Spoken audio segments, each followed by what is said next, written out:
guys, guess what? We are officially scuba certified to dive all over the world. Internationally certified. So we're going to tell you about our experience real quick. First, there is e-learning. There is probably 2 to 3 hours of reading plus a couple hours of quizzes and tests if you get them right the first time. There's 16 chapters of reading, 5 question quizzes after each chapter, and then there's a final assessment after this final 16th chapter. So that's about 65 questions that we have to take. So I would say about 5 hours of e-learning. Then we had to do pool session, and they say it'll take a couple hours, 3-4 hours. Well, it took me 8 hours to get through the pool sessions, and it took him it took you 4 hours. And you have basically 5 modules in the pool. Then after that, you have to do 4 dives, 4 open water dives, and that was pretty cool. So we just finished our 4th dive. I was debating. Look, it was tough. There's the thing, if you're not aware of ocean terminology, but decompression sickness. The experience was dope. We're internationally certified. We can dive all over the world. We have, if you want to get certified, we recommend doing it in Mexico as opposed to in the States. You'll save at least $2,000, $1,500 to $2,000. So we got scuba certified. So I am not a very confident ocean swimmer, so I can play around the water and the waves a little bit, but actually jumping into the ocean with no life vest and just going at it swimming, that's not me. However, I am scuba certified. So we're going to talk about our experience getting scuba certified. It was interesting. For starters, I pre-booked it for in Mexico for a 4-day trip because it takes 3 days to be certified, and we were not really prepared for that. The first thing we have to do is take a online course. So it was way longer than we expected. You have to do a bunch of modules, and you have to do quizzes at the end of each module, and you have to get a certain amount right to move forward. And then at the end, there was a test. So after you take the written part of or online part of the certification, which you can do before you actually go to the destination,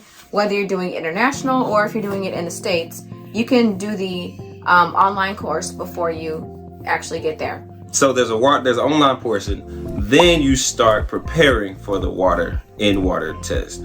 You start preparing in a swimming pool first. So you get in a swimming pool, you go over basics, you get an instructor, they tell you what all the equipment is, they go over the mask, the air tank, the weights, how you need to operate in the water. You go over safety, emergency process and strategies that you have to know in case there's something that happens to you while you're in the ocean when you're doing the live training. So this happens in a swimming pool, and that's just one day. That's the first day. The last 2 days consist of water training. So the swimming pool is really great. You learn how to navigate the water and all the equipment. And those of you that have any fear with going underwater or water getting in your face, this is where you really have to work hard to pass the test, because that's where people tend to get stuck. It took me a 4-hour session, took me 8 hours because I took a lot of time. So yes, day 1 is in the pool. It's supposed to take about 4 hours after you've completed the online course. And then what was next? Boom, leave the pool. Now we get to the fun part. So we go to day 2 to the ocean. We show up the next day, and this is the crazy part. So this is a recommendation. If you do go out of the country to get your scuba certification, this is just for certification purposes. Don't go thinking you're gonna have a vacation. Don't go planning to go around the country and explore it. You're not gonna do it. Our whole trip, those whole 4 days were underwater. So you spend the majority of that time you are training for scuba certification. So if you don't book an immaculate resort that you think you're gonna go check out and do this, and you're gonna go eat, sleep, wake up. You might get a couple hours here and there, but you're gonna be in the water for the most part. And then you're gonna be tired. And in my case, throwing up. So we're gonna get to that. So day 2. Our schedule, a little bit about our schedule. Every day the first day we had to be there at 9 a.m. So we woke up, went and did 4-ish hours in the pool, then did some online training. Day 2 and day 3, we had to be at the boat dock at 1 p.m. So about 1 p.m., that means you have to eat before and give yourself some space. So now we're back at 11 a.m. per lunch and letting your stomach settle before you get in the water. So you have from about whenever you wake up to 11 a.m. only the free time when you're scuba certified. So day 2, certification, we meet at the dock. Well, we actually meet at the actual facility first. We get our equipment that is already sanitized and whatnot, and then we put on our wetsuits, walk to the boat. There's approximately, maybe, I think when we went, it was about 11 to 20 people or so that were there, but me and her, we were the newbies, I suppose. So it was just us two with our guide and our trainer. I want to point that out also.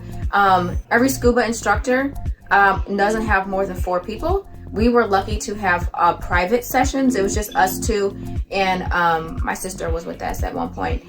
So the 3 of us were together the whole time, and then when my sister didn't pass, it was just us two and one other. 2 siblings came with us too. So it was very small, very private. So everybody had a lot of one-on-one time with the instructor to really make sure that you were understanding and passing on their certification process. So yeah, we got to the boat. You have to, rinse off before you can get on, just to get any type of germs from entering the ocean when you get in there, messing up the ecosystem.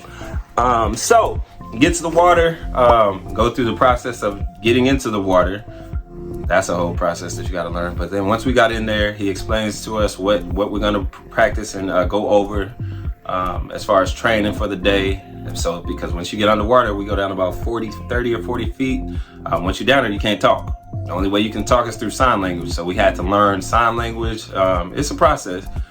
So day 1, it went over a few of the things we had to practice in real time with each other. Some things consist of taking off your oxygen, sharing it with somebody else, telling them you have an emergency and need emergency air.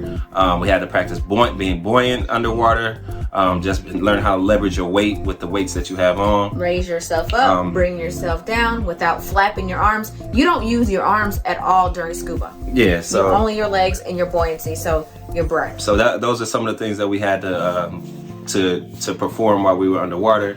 And we did that. I think each time we had to be underwater maybe 40 minutes. 40 minutes? We were underwater for 40 minutes. So one of the most important things I think was huge for me was don't drink alcohol before you, like I said, don't go on vacation thinking you're on vacation while you're doing scuba. So happens to be someone's birthday on this trip. The night before day 1, I happened to take a few too many drinks.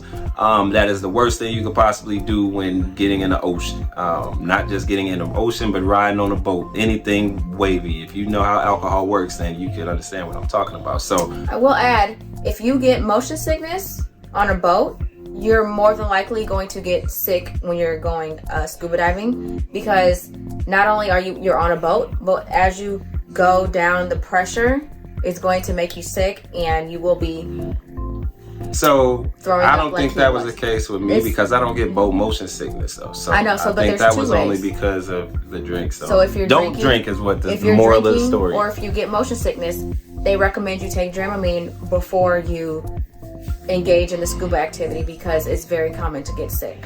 So we did 2 days of ocean training, basically, and that was basically how we got our final certification. But we ended up, in our case, we had to finish our online test post ocean training, and then we could officially go and receive our certification cards and certificates. But like I said, yeah, definitely going down that deep. They teach you all these things, so it's nothing we need to really tell you, but they teach you how to go down. But going down deep, the pressure is hard, it's very high. And I guess with me drinking, when we ascend, going back to the top, you literally have to go up every 5-10 feet and stop for a minute or 2 just to let your body acclimate to the equilibrium, water with your pressure. ears and pressure, right? I happen to not really, I think I'm a fish. I was going up a little faster than I thought. I'm looking at them waiting I'm like, come on, when I got to the top, it was bad. I threw up. But yeah, so that was a really cool experience. I don't think you have to be the best swimmer. There was a kid with us. He was 12 or 13 years old. So it's for anybody. You don't have to be a certain age or level of athleticism, because he was definitely a little chubby little kid with us, and he did everything just fine. Well, he had some trouble trying to get acclimated at first, so we kind of slowed we went by ourselves the first day. The second day he joined and his brother joined, and it kind of slowed us down because he was trying to get caught up, basically. His issue, it was the equilibrium, the pressure. His ear pressure. So you really have to really take the safety thing serious. Serious. You can really mess Rupture yourself your up eardrum, if you you can- don't do that. And of course, with the breathing, you're 40 feet underwater. You want to make sure that you really are listening to all the safety measures because... And understand this hand signals. That is the most important thing. Understanding sign language, because we were down there like... Wait, not American Sign Language. There are... We're going to call it Scuba. Sign language. Scuba safety sign language. Yeah, so, I mean, that's what I was talking about. But, so in my case, which... you know, was a gift and a curse. I passed the first day with flying colors, of course. But overall, it was amazing. Definitely a great experience. We sat on the ocean floor. We walked on the ocean floor. We laid on the ocean floor. Yeah, great saw experience. some nice marine life. Definitely was terrified. I'm terrified of the ocean, believe it or not, y'all. And our initial training in the ocean, he was like, we're gonna see some fish, we're gonna see some jellyfish, we gonna see maybe sharks, and he said it so casually, and I almost paused and threw a handful of salt water, and I'm like, what you talking about? And I'm like, yay, let's do it. If you follow our page and seen any of our Africa trip, you know Happyfoot has no fear and idea of threats of wildlife. So she thinks seeing sharks is like the best thing in the world. Like she saw tigers, lions, and elephants in Africa and thought they were just some harmless animals, which is not the case. So amazing. Let's talk about the reason we got scuba certified. We got scuba certified because in 2023, we will be traveling to Bali, Greece, Dubai, the Maldives, and Mexico, of course, again, because we love Mexico. And who knows where else we might add on at the end of the year. And all of those destinations are some of the top destinations for scuba diving. And we just couldn't miss out on the opportunity. So we just went ahead and on our trip to Mexico, we go to Mexico almost every December. We say, you know what, we're going to spend this trip and just get certified while we're down here, get the real ocean experience. And it was great. I don't regret it at all. It was good. So if you guys are definitely interested, I guess we'll have some links or some information somewhere along this video, maybe here, maybe there. I don't know, somewhere maybe down by her shoulder.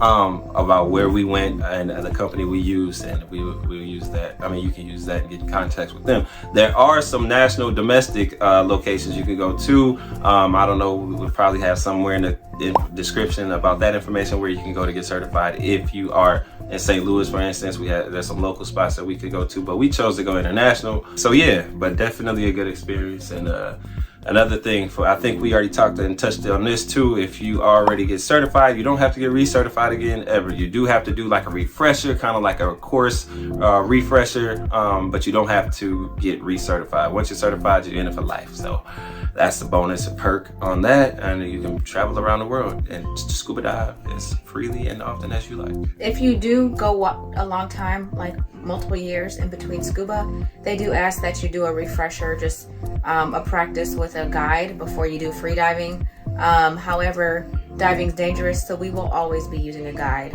Thanks for watching. Thank you guys. More videos coming soon. Thanks for watching. I hope y'all enjoyed it. If you have some questions, put them in the comments, and if you could, go to AMJ Getaway's Instagram page, and also like, comment, and subscribe to this YouTube page. That'll really help the algorithm and let more people get experience and exposure to what it is we're doing with you.